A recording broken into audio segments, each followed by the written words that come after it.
what's up, y'all? What's poppin'? It's D about to react to this vid by Honest. It's titled Jesy Nelson and Jojo Siwa When a Debut Goes Wrong. Damn, what was Jessy's debut again? I remember it was something goofy and people clowned her. And Jojo also got clowned as well. Where is Jesy, by the way? Let's see if he gives us an update. Let's watch. Jojo Siwa and Jesy Nelson, a former reality TV star and child star, and 1/4 of the iconic UK girl group Little Mix. Jojo! And 1/4 of the iconic UK girl group Little Mix. And what do they have in common besides their J names? Two of the most recognizable and worst pop debuts. How she go from that to that stupid little guitar dance she be doing? Girl, you fell off. Of the 2020 century. And perhaps of all time. And I feel like both of these debuts share a lot in common. Let's start with the actual content of their transformations. Jesy Nelson began feeling the pressures of being in a girl group due to body image and self-esteem issues. Although many interpreted her statement surrounding leaving the group as her wanting to take time out of the spotlight, what she wanted was to explore music through her own vision. Which is fair, she was in a group for majority of her artistic life. Wanting to explore more is only natural. Jojo, on the other hand, wanted to break away from her over-exaggerated kitty image and redefine her career in the vein of Miley Cyrus. So ultimately, both of their debuts came at a transitional period. Both of their debuts were very try-hard also. So while Karma isn't technically Jojo's debut, it is her debut presenting as a more mature image, or what's intended to be a more mature image. This super villain look, who approved this? You look crazy. The funny thing is, both of these songs cover similar feels, but from different point of views. One is trying to be a bad girl, and the other is praising her attraction to bad boys.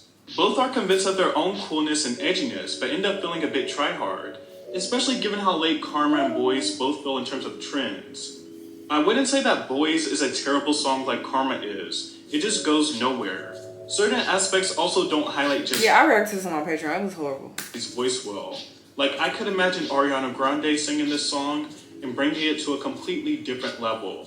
The same can be applied to Karma. I imagine a young Miley Cyrus or Rihanna singing this song and nailing it with the type of effortlessness Jojo Siwa could only dream about. The song turned out to be a 2010s Miley reject. You know your debut is bad when it ignites the career of another artist. Britt Smith, who Karma was passed to after Miley, had a version of Karma ready to go as one of her singles before it got scrapped. The internet dug it up, and it trended over the original, and it is genuinely the better version. Can't forget to mention that not only has Boys not aged well due to it being a mundane song, but also it is essentially a tribute to P. Diddy, who even makes a cameo in the video. In lieu of Diddy being caught on camera beating women, as well as various other sexual misconduct lawsuits, this is not someone that you want to be associated with what's supposed to be your grand solo moment. Especially when the follow-up single is that's what you get trying to use people for clout. About domestic violence. Because that was so random anyway. Even if he didn't get exposed for what, for being a terrible person, what was the point in that? Diddy? Like, you praising Diddy and girl, bye. Jesy Nelson wouldn't be the and I get... Oh, shit. Sorry, y'all. I get the correlation to Bad Boy Records, but, like, no. Just stick to the message. He's not an actual bad boy, so try to... Maybe Future would have been dope, but I don't think he would fuck with you, though. Include P. Diddy in her debut single.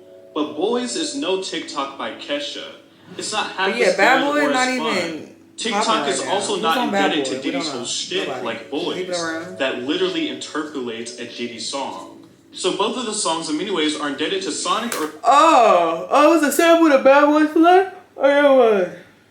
My bad. Still, no. You shouldn't have sampled that song. lyrical themes that have either gone out of fashion or don't mesh well with the artist. Now let's cover the basis of the drama surrounding their debuts. Jesy Nelson. You cannot piss off the people that gave your career life during your debut single. Now, for those of you that don't know, there was tension with Jesy and the other Little Mix girls. And many of the members felt Jesy was insensitive about conversations surrounding race and the way she went about things post-breakup. But what angered many fans is that this pissed me off. I remember going off. I forgot the details. But yeah, I was mad at Nicki for whatever she said. While Nicki Minaj went after her former bandmates. You know, it's kind of like the saying, don't bite the hand that feeds you. Nikki looks Little great Mix's there, though. ethos has always been sisterhood and girl power. So naturally, a lot of fans were upset at how she handled the situation, or in this case, didn't handle it. On the other hand, with Jojo and Karma, Jojo just seemed completely socially unaware of how she actually comes across, rather than how she wants to come across. People get mad when I say this, but I don't care because I'm not being offensive. If you taking it that way, that's on you. But I was about to say maybe she's autistic because that's literally a symptom. It's a symptom. I didn't make this shit up. Look it up. Okay? And I watch the show and they talk about it and I see with my own eyes these people are not socially aware. They're just not aware. So that is a big symptom of being autistic. So I'm saying maybe she's autistic. Maybe not, but maybe. So when I hear shit like this and I'm just like, because how are you not? When things are so blatantly obvious, it's just like, how are you not aware unless there's something off? Like maybe, you know. Making claims that she wanted to invent a new got genre. autism. That's what, what's his name? Theo Von said. But he said we all got autism. We all got a little autism in us. Pop and follow in the footsteps of people like Lady Gaga, Miley Cyrus, and Elton John when it came to being different. In a perfect world, I think JoJo would have liked the response to her transformation to be likened to Billie Eilish's Lunch. Cool, natural, and easy. Or on the other hand, Katy Perry's I Kissed a Girl. Inflammatory, divisive, yet an undeniable and well-loved hit. Instead, it was rightfully ripped to shreds for how bad it was, and JoJo paraded around in dark face paint and attire that made her look like she's wearing a WWE Halloween costume instead of the effortless edginess that she wants to go for. More than anything, in both scenarios, none of the music was good or good enough to bypass the gimmicks and controversies. Debuts are a once-in-a-life experience. Some go over well, are commercially successful and well-received. Others might be smaller but respectable and might capture an audience. What you get when you fail to do either is Jojo Siwa and Jesy Nelson. I'm sure everyone has heard the term first impressions are everything, and that's especially true in pop music as well. Rarely does an artist get a chance to recapture a debut moment. And these are not bad boys. They look, but there's not really a name for the debut moment.